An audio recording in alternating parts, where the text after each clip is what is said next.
My name is Bill. I'm a recently retired high school teacher. I'm 60 years old and a two-time cancer survivor. I'm here in my car in northeastern Pennsylvania on my way to the Finger Lakes of New York to reunite with my old friend John. Hello, my name is Dr. John McGuire. I'm a family physician.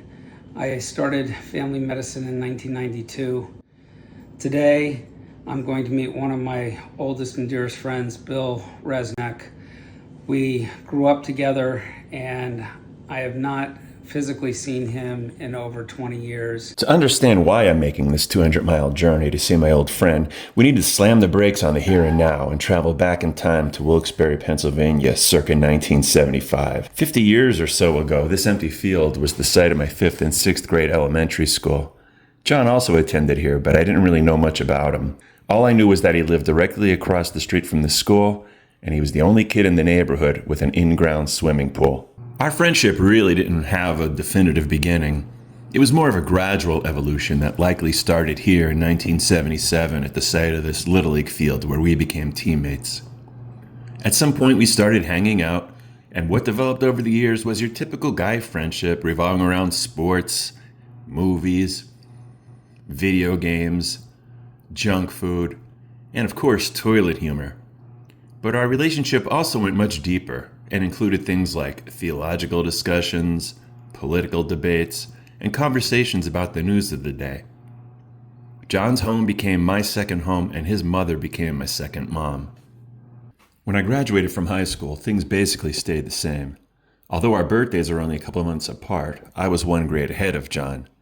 I took what is now called a gap year, which is just a nice way of saying I had no idea what I was doing. During John's senior year, I spent a great deal of my time hanging around his house, shooting hoops, fixing myself snacks, and getting career advice from his mother. But after John graduated, our relationship was fragmented by that one intrusion that eventually invades all boyhood friendships. No, not girls, adulthood. And much like its genesis, our friendship never really had an ending. It simply devolved over the years. Sure, there was the occasional phone call or text with notions about getting together, but it never really came to fruition.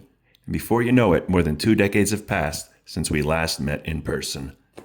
As for me, I graduated from college, got married, got unmarried, and eventually remarried. Now I have this beautiful family. And for more than 30 years, I worked here as a high school English teacher. I recently retired because my 2 bouts with cancer and a bad reaction to chemo have depleted me of the stamina I would need to continue teaching. Meanwhile, John graduated from college and med school before joining the Air Force, where he served as a flight surgeon, rising to the rank of major. He married and raised his own wonderful family, and for 23 years he worked here at this facility as a family physician. Of course, none of this explains why today is the day I need to make this 4-hour journey to reunite with my oldest friend.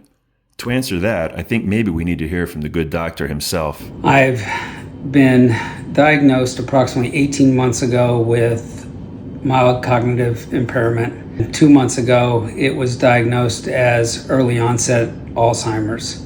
Tomorrow morning, John will be receiving his first Alzheimer's treatment. A recent auto accident has left his wife too injured to accompany him, and there's no way I'm going to let my friend go through this alone. How you doing? Oh my God, it's been a long time. I know. I can't believe how long it's been. I know, way too long. Way too long. You look good. Thanks, You you look too. good. You too as well. After our initial pleasantries, it didn't take long before the decades melted away and we were back in John's Wilkes-Barre kitchen, laughing at dumb jokes and solving the world's troubles while feasting on his mom's dinner. We talked for hours and didn't even scratch the surface on all the catching up we have to do. On Friday morning, it was a quick cup of coffee and out the door, as John had a special surprise planned for me, a visit with his mother, whom I also hadn't seen in over 20 years. It was so wonderful seeing her, but we had to keep the visit short because FLX infusion awaited. So here we are, we're ready for your first infusion. Any thoughts before you head in? There's a lot of unknowns. I know all the scientific stuff, but at the same time, it's real. John took medication to help prevent any negative reactions. Otherwise, the infusion looks like your typical IV. What exactly is this infusion, and why are we here doing this? What we're really doing is we're trying to delay the decline in my cognitive function. This medication is a antibody that attacks the protein that binds in the brain and causes brain damage in Alzheimer's. So simply put, this is slowing down my mental decline and trying to give me more time of good functioning mental capacity. The entire process takes a couple hours, giving us more time to catch up and start making plans for our future. It's amazing how you could go for so long without seeing a close friend, and in no time, it's like you were never apart. The time actually flew, and before we knew it, John's infusion was complete. Thoughts or observations about your first infusion, how it felt, and how you feel moving forward? Well, the infusion went really well. The facility here was fantastic. The people were great. I feel really good. I don't feel any different. Mentally, it's kind of surreal. To unwind after his infusion, John gave me a guided tour of the Finger Lakes. Now this is what body of water? Canandaigua Lake.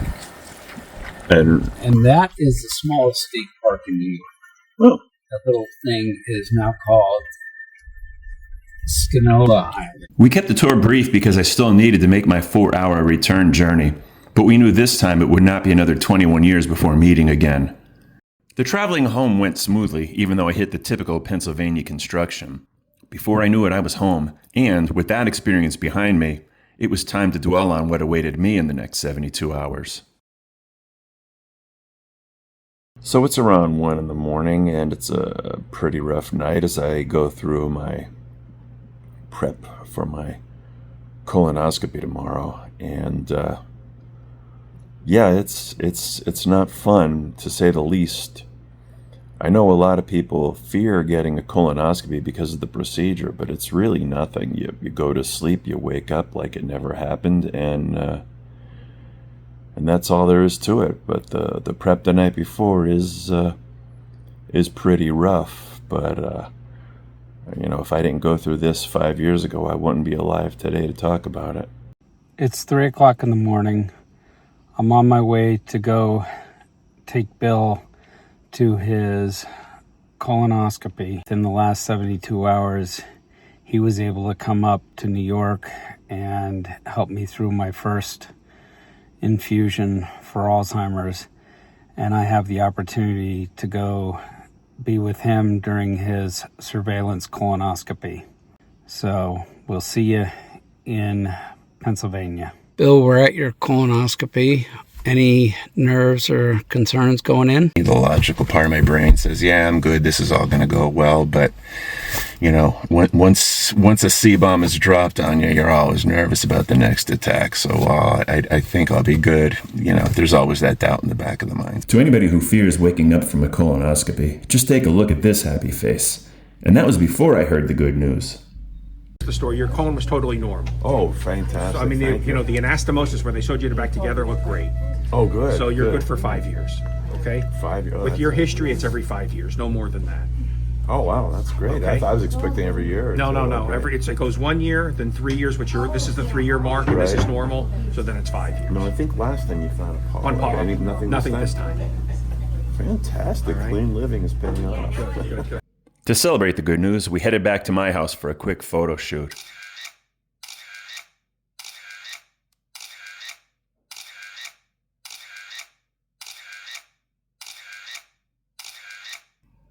But before too long, it was time for John to make his return trip to New York.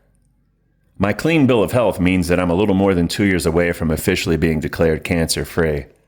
If and when that day comes, it is my greatest hope that I will be able to share that good news with my dear friend. Reuniting isn't just about looking back, it's about moving forward, together. If our story means something to you, stick around. We've still got a lot to say. We're contemplating ideas about starting a podcast and becoming a social media presence. If you'll join us, we'll share our stories, the laughs and the tears, the fun stuff and the hard stuff. All of it. And yes, there'll be more videos too. I don't know how much time we've got left together, but I do know this: we're going to make it count.